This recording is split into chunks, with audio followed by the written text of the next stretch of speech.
ஜாதியை ஒழிச்சிட்டாரு அப்படின்ற ஒரு போலி பிம்பத்தை உருவாக்கி அவரை கொள்கை தலைவராக வச்சிருக்கக்கூடிய இந்த திமுக எவ்வளவு மோசமான ஜாதிய அரசியலை செய்யுது அப்படின்றதுக்கு ஆகச்சிறந்த உதாரணம் தான் இந்த தருமபுரி எம்பி.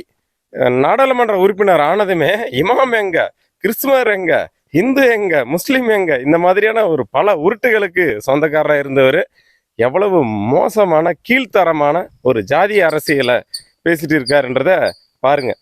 நம்ம ஜிஎல் வெங்கடாச்சலம் அவர்கள் 96 வந்து போட்டி போட்டிக்கிறேன்.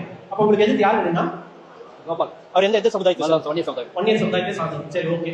2000 வந்து நீங்க சீட் 2001ல கேட்டீங்க. நீங்க ஃபர்ஸ்ட் நீங்க என்ன சமுதாயம் தெரியல, என்ன சமுதாயம் நீங்க?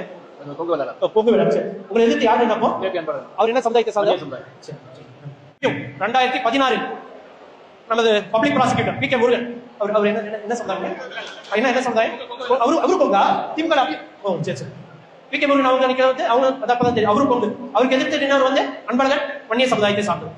திருப்பி வந்து அடுத்த தடவை 2021ல திருப்பி பி.கே. முருகன் அவங்க நின்னாரு பொங்கு சமுதாயத்தை சார்ந்தவர், பி.கே. அன்பழகன் வன்னியர் சமுதாயத்தை சார்ந்தவர். அப்போ இங்க பாலக்கோட்ல வன்னியர், பாப்பிரெட்டிப்பட்டியில வன்னியர்.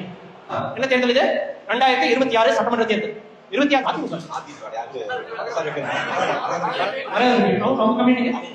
அவங்களும் வன்னியரா?